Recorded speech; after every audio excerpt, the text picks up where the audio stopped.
nabyariye abagabo babiri muri bose nta mugabo urimo wanjye, uwo nzajya mbona wese nzajyamo. None se nyine kukubwira ngo iyo ugiye ku isoko ntuzane ibyo wagiye guhaha bisobanuye iki? Njye niba naraje nje guhaha nkabura ibyo nje guhaha navuga ko nageze mu isoko gute se? Aviwe yaryaga yananywaga, iyo uhageze ibyo wari uje kureba ukabibura ntago yakoraga akazi neza. Umfata natangaga ibyanjye, ese hari ibyo natanze?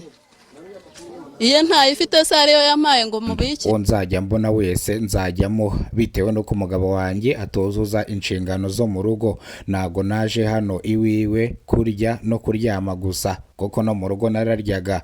Maze kubyarira abagabo babiri kandi abo bagabo bose bagiye banera inda mu buryo butandukanye. Uyu mugabo tubana ntago bano bana arabe, bityo rero nago yangaraguza gati umuntu ukora iminota 2 ntago ashobora kunjya hejuru.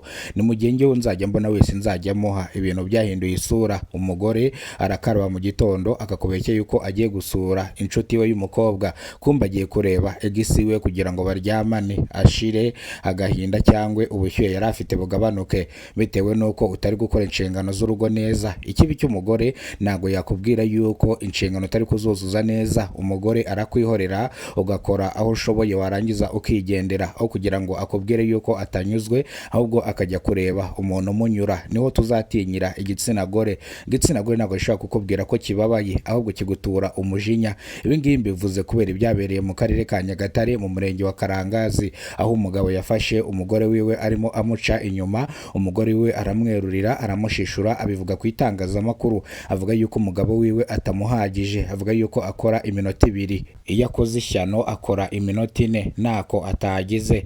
Bino rero umukobwa nanyurwe bigatuma ajya kumuca inyuma ku bandi bagabo, kandi avuga yuko umuntu wese azajya abona azajya amuha. Avuga yuko atavuye mu rugo aje kurya no kuryama gusa, avuga yuko icyamukuye mu rugo no gukora imibonano mpuzabitsina. Reka mbivuga mu mazina yabyo kugira ngo bitaza kubacanga. Uyu mugabo yamukuriye agahukurnyo, amubwiza ukuri yuko atazongera kuryamana nawe, anamwirukanye mu nzu yiwe asange abo bagabo asanzwe ajya gusambana nabo. Avuga yuko amufashe inshuro zirenga 3 ajya kuryamana n'abandi bagabo amusize mu rugo. Impamvu uyu mugore amuca inyuma cyangwa impamvu amuca inyuma akajya gusambana nuko ngo uyu mugabo atozuza inshingano z'urugo. Uyu mugabo avuga yuko akora ibyo ashoboye, avuga yuko imbaraga nyinshi azitakaza ajya gushaka ibyo barya, naga imbaraga nyinshi azitakaza mu buriri. Bino rero bituma ingo nyinshi zisenyuka. Kuba udahereza umugore wawe umwanya, ahubwo ukavuga yuko umwanya wawe wose ugomba kuhereza akazi. Umugore wawe nawe abakeneye umwanya, abakeneye ibyishimo. Ibi mbivuze kubera ibyabereye mu karere ka Nyagatare mu murenge wa Karangazi, kugira ngo n'abandi bagabo mu byumvireho. Umugore wawe ntago ari igikoresho cyangwa ntago ari igipupe waje gushyira mu rugo, kubera ko nawe yambaye umubiri. Hari igihe n'abagabo benshi bakunze guca abagore babo inyuma bitewe n'akazi bafite kagiye gatandukanye.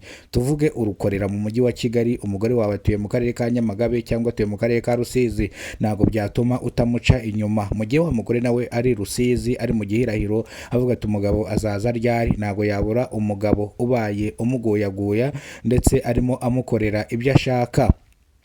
Bino rero byatumye abaturage batuye mu karere ka Nyagatare mu murenge wa Karangazi bavuga yuko abagabo baho badashoboye, ariko ntago ari bose. Bamwe basenya ingo zabo bitewe no gushyamirana n'abagore babo, ugasanga ngo umugore yamuciye inyuma, umugabo akahita yahukana akisangira undi mugore ku rundi ruhande. Nanone ukumva ngo umugore yahukanye yisangiye undi mugabo kubera kutanoza amabanga y'urugo. Bino rero mbivuze kugira ngo mwese nk'abafite abagore cyangwa abantu mwese mufite